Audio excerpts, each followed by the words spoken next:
Welcome dito sa Town and Country West Subdivision located in Molino, Bacoor, Cavite.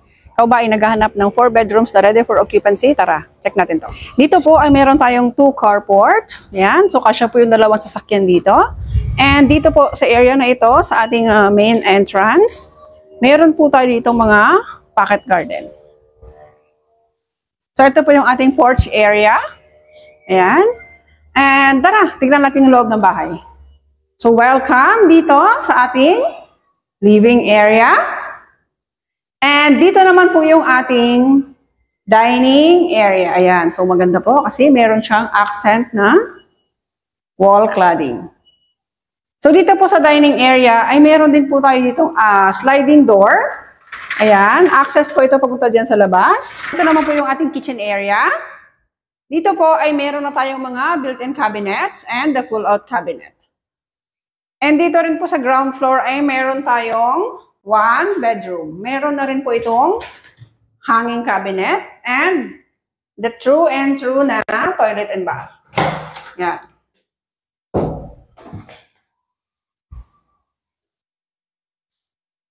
Tara, samahan niyo ako sa second floor.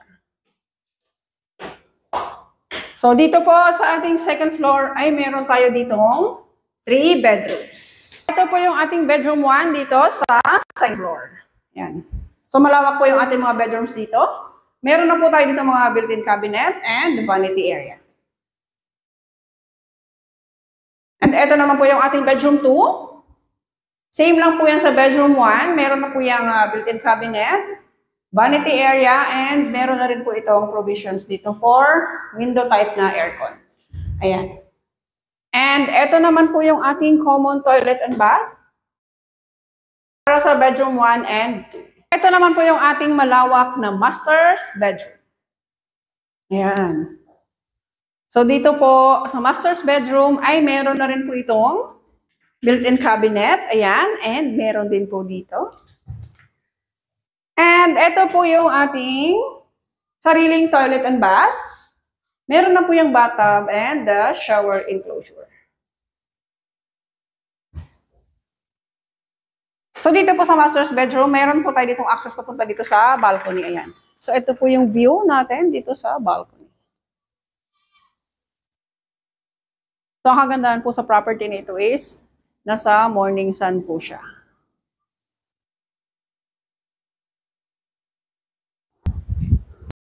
And ito po yung ating service area. Ayan. And ito naman po yung ating lanai area. So, meron po tayo ditong access na sliding door papunta doon sa loob. Yung lot area po ng property na ito is 150 square meters and the total developed area is 248 square meters. Yung total contract price po ng bahay na ito is nasa 12.5 million po siya. So kung kayo po ay interested at gusto nyo pong i-avail ang property na aming pinakita, pwede nyo po kaming tawagan sa details namin dito. Thank you for watching!